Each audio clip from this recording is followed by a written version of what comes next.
You are an alumnus of a lovely little place in Pennsylvania. Yes, Bucknell. Bucknell University. Yes. The producer of my show, Tom, is from Bucknell. Yes, he's there now. President of the College Republicans, Yes. producer for this show, and we've scooped him up at Breitbart. He's a very talented young man. Tell us why you went for them in your autobiography, and you have spoken, I think, you speak quite freely about the sort of anti-intellectual atmosphere at Bucknell. Yeah, I hate that school with a passion of a million. It's the worst mistake of my life was going there. I haven't made very many big mistakes. That was the worst mistake. Talk us through it.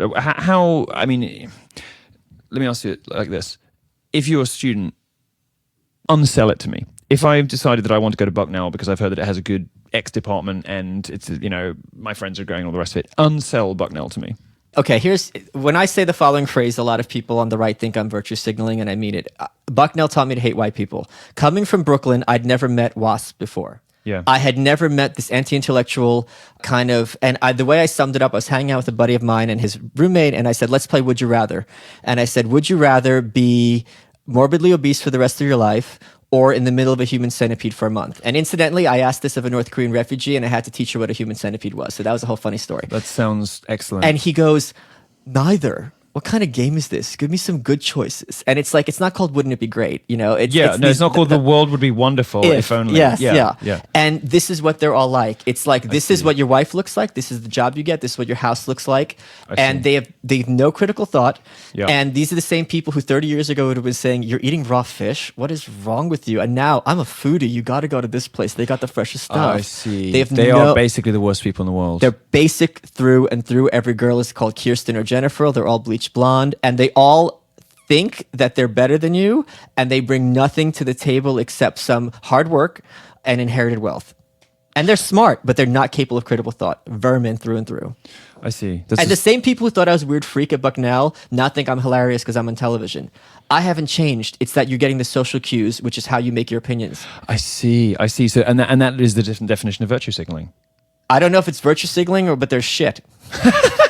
Shit. So has it got better or worse in the last 25 years? I talked to Tom, and he said it's gotten worse. But what was interesting is there's like a one true ring that was passed because Vox Day was there 8 years before me exactly. Yeah. Who is of course a wonderful human being. Yeah, he is a great guy. No, he is a great guy. I'm Jewish, so I can't like him too much. Oh no, come on. Then right between Vox Day and me was Evan Coyne Maloney, who was called the right-wing Michael Moore. He did a film called Indoctrinate You. I see, and now they've got Tom Sakata. Yeah. So there must have been someone in between me and Tom. I'm class of 98. But yeah. I love the idea that the president of Bucknell is between right-wing shitlords, is sitting there like just wondering which of their fresh-faced intake is going to rear his head as the new evil monster. There must be one subversive professor who's been there for like 50 years who is creating like right-wing monsters out of I don't know. There's something going on there, isn't there? They're being forged. No, these faculties, like I signed up for a class on American individualism, and the first day, the 4 things we were going to learn, one of them was an English course, was the movie Birth of a Nation, and I dropped the course that day, and I'm like, this is exactly their approach. If there was a professor there who was subversive, I didn't meet them. I almost got a professor fired because he tried to silence me in class, and this is in my biography, Ego and Hubris. Horrible people through and through. Really? Because even the good ones are like Goldman Sachs people, so it's not like they're edgy. Do you know what I mean? They're still going to be corporate, uptight jerks. Yeah, I did have fun at the frat parties. Yeah, the parties are good. Yeah, the parties are good. I think there's a little pocket of people who are fun and interesting and who just don't really give a toss about anything, who do know how to have a good time, but aren't necessarily the brightest. That's exactly correct. There's a lot of fun people I went to school with and who I enjoy, but they're not going to be intellectuals. Right. But I get on better with those people, frankly.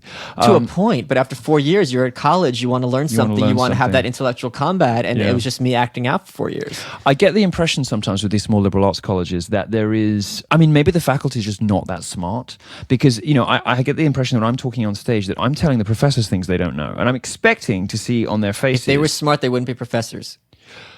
Well, there's that. Yeah, I'm not even joking. The head of the economics department when I was there was a feminist Marxist, and one of her themes was, since the laws of economics were discovered by men, they're inherently sexist and have to be rediscovered by women.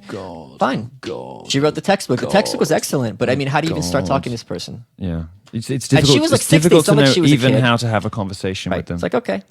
Yeah, that's fine. Have your idea. This is not something you argue with. You hear that, it's like, okay, I get what you are. Yeah, I'm gonna go back to the land of the living. Yeah. and get on with my life. There's no bridge. Yeah, it's interesting. And despite the fact there's no bridge, these people are exerting enormous power in public life, Especially on the youth. Right, because they're churning out people who That's training. They are. These are train the they are shock like troops. indoctrination camps. You know, Yes. whether it's people who work in the entertainment industry who just react in reflexive horror to conservative or even libertarian positions and Right. points of view. Now there's a full frontal assault on free speech, which Yes. is being presented as a weapon of the privileged white elite.